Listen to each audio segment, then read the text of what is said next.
if you want to do this, to make this, click on this. I will learn to do this.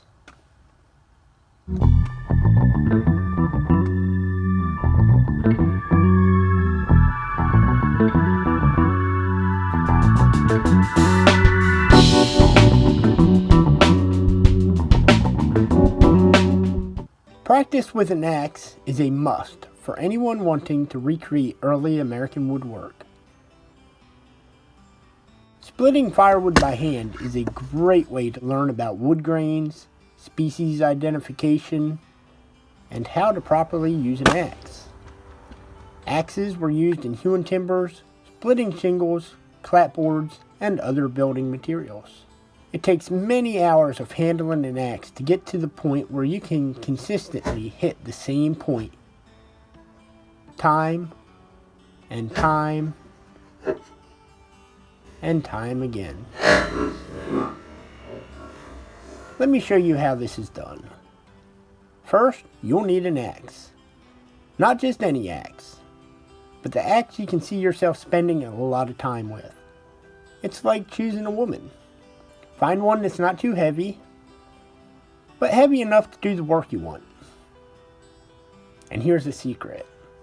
The heavier it is, the more work you can expect from it. And I'm talking about axes, not women. My everyday axe is heavy, but over time it's become almost an extension of my arm. If you can find a wider one, still talking about axes, I think that's a great start. If you're just interested in splitting firewood, a splitting maul and hammer and wedges are good enough. As for axes, it's tough. I generally keep mine a bit dull for wood splitting. A sharp axe will often bury itself into a block of wood, but doesn't always have the weight to split the wood. And this means your axe gets stuck. Now when you do get it stuck, never beat on the axe to get it out. Instead, lean the axe back, pivoting the head on the ground, and then kick or beat on the wood block. It usually gets the axe free. Using an axe for splitting firewood requires more skill than a maul or hammer and wedges. Unlike those, you can't aim for the center of a block of wood and expect it to split every time. Instead, you've got to understand wood species, dryness of the wood, and knot positions. If you don't consider these, you're going to have a really bad day. That kind of knowledge only comes with practice and experience, but that same knowledge is crucial to understanding early American woodwork. So let's get started. Once you've found your soulmate in axe form, keep it relatively sharp. A dull axe can be dangerous, frustrating, depressing.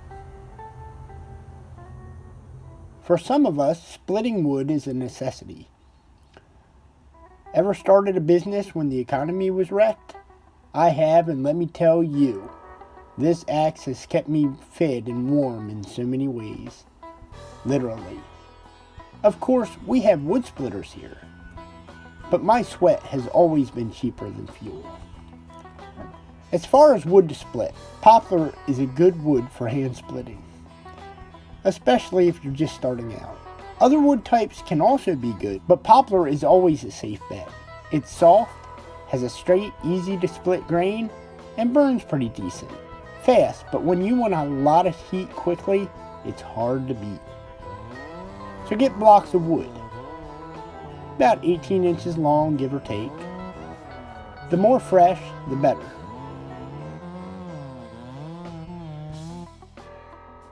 Dried out oak is a bitch to split. To begin, set your block up on a plank. Some people like using blocks of wood so the splitting is done at a higher level. I don't do this for several reasons.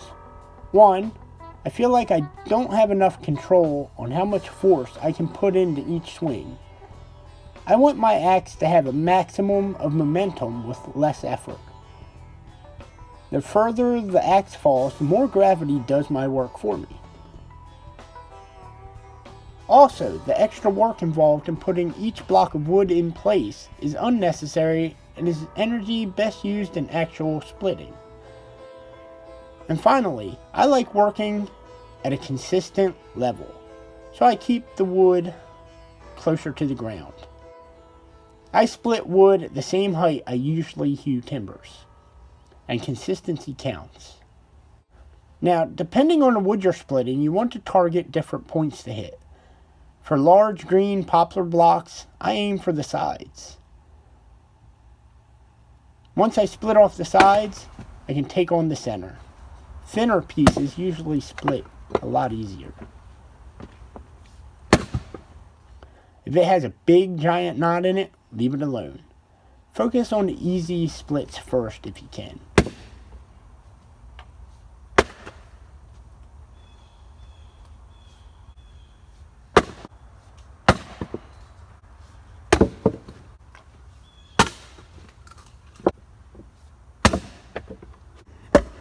Hitting the same point takes practice. I never realized when I became so accurate with an axe. It just kind of happened. It took a full winter of splitting about 40 cords of firewood to sell and burn, but the following spring, when I went to hew a timber, I saw firsthand how much the winter-long practice had developed my skills. Like the Americans training at Valley Forge, it sucked for them, but they came out knowing more than when they went in. I never really noticed my footwork in splitting wood until I started making this video. My feet are spread apart, knees bent. The weight of my body is on my right foot, which is in the rear. It's a very fluid position. As I swing, my body moves according to the amount of power I think I need in the swing. I'll often split firewood while it's just laying on the ground. It's pretty easy if it's something like poplar or a green oak without knots, and it works out well. And it's a very good practice for hewing timbers because when I hew timbers, I'm usually cutting in a vertical position, not often horizontally. Speed in splitting firewood is something that comes with time. I can fill a pickup truck in about half an hour. Before I actually had to use an axe every day, it would have probably taken an hour or more. Master these skills, and you'll be able to hew out timbers with speed and precision. Are you ready to learn more about hewing timbers and other early American woodworking skills? Make sure you subscribe, hit that notification bell, and follow along. Thank you for watching.